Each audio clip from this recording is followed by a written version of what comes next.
Good day everyone! So for today's video, meron naman akong i-share sa inyo pero para lang ito sa mga nandito sa Canada, kahit saang part ng Canada.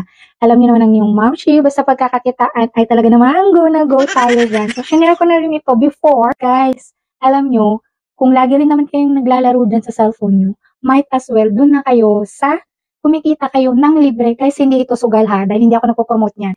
So ito po yung misplay. Alam ko pinakita ko na to sa inyo before. So, ilalagay ko ulit yung link. Kung nandito kayo sa Canada, why not i-try ninyo, di ba? So, ayan. Ito yung app. So, pag clinic mo yan, ayan. So, marami siyang games, guys. Magda-download lang kayo ng games, and then maglalaro kayo. Pag sawa na kayo, delete. Hindi ba? And, habang naglalaro kayo, ano ba yan? So, ayan.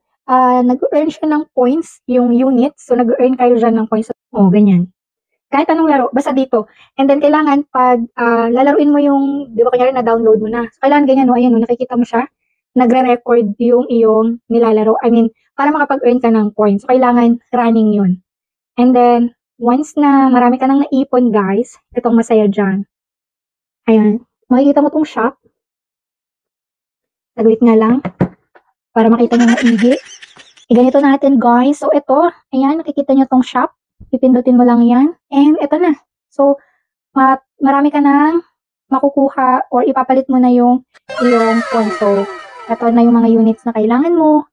So, dati Walmart yung binibili ko. Kaso ngayon, meron akong gustong bilhin sa Amazon. Ayan. So, since naka 11,000, pasok na tayo sa 11,000 dahil ang ating units ay 13,000. Pero kung gusto mo, pwede mo namang bunuin yung 22,000 and then, makakakuha ka ng $100.